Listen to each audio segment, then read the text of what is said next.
Yeah, okay. So before we get started, thank you all for being here. And Annie is here, Acupressure Annie. So we're going to be working on the bladder line. That starts actually like right in the inner corner of your eyes and goes up over your head and down your back, down on either side of your spine. And it splits into two and then it goes down the back of your leg. So it's your whole back line. And then it ends at the end of your little baby toenail. And we'll be working with that point too. So it goes all the way down your whole back. So I always think it's helpful for you to see exactly what we're going to do, because those are the places that you'll be feeling stuff.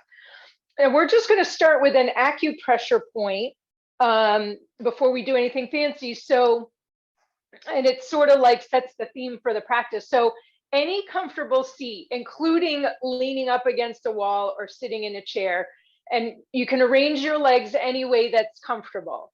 We're not necessarily going to be working on the bladder line itself while we do, or in the posture that we're in, short of using our hands.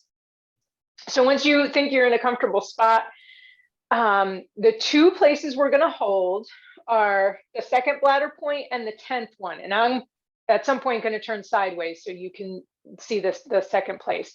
But the first one is the place when you have a headache. And if you're wearing glasses, you take your glasses off and you pinch the spot between your eyebrows. That's the point. And it's on either side of the inner corner of your eyebrows. So as I always say with acupressure, we don't need to be super, super specific, but you know the place that when you have a frontal headache, that's where you pinch. And you can use your thumb and forefinger or thumb and long finger, whatever feels comfortable for you. And then the other hand, so it's so handy with two hands, goes to, I'm going to turn all the way my back to begin. You have a ridge of bone, your occipital ridge. Right underneath that ridge of bone, it's almost like the opposite of a shelf. You can sort of tuck up under there. And you can use, again, thumb and forefinger, thumb and long finger on either side of your spine, just about a thumb's width down from that ridge and out. And you can hold it any way that's comfortable. So one hand on one place and one hand on the other. If you're like, you know what, I'm tired and I only want to hold one, just hold the one that you're most comfortable with. But while you're here, we'll do a little bit of movement. So take a few breaths while you're here, pressing in a comfortable amount. Not when I use the word pinch, I don't mean you really have to pinch this place, but just enough to be comfortable so you're aware of the sensation. And while you're here, on your next inhale, allow your hip points to come forward so your heart comes forward and your gaze lifts up, whether your eyes are open or closed. And then on your next exhale, bring your belly to your spine and drop your head down. So a little bit of seated cat-cow while you're here. And you know this movement, you can go right on your own breath, inhaling and exhaling. And it doesn't need to be a great big range of motion. I'm actually going to come on an angle to you.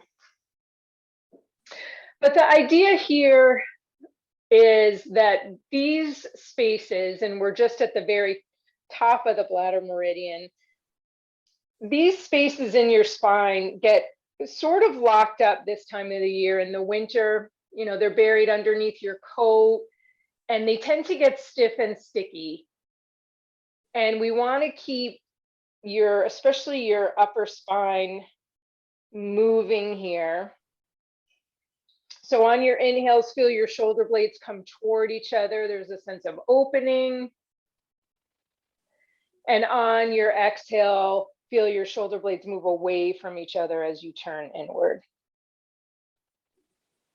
So a couple more of these on your own. Inhaling and exhaling. Yeah, and if you were only holding one point, maybe you bring your hands to the other point if that's comfortable for you. And then find a neutral spine, the place where you started, and you can drop your arms down alongside you. And we'll just take a couple of breaths here. You might still feel your hands in the places that you were holding. I love that about acupressure. There's like that echo or reflection of where you were holding.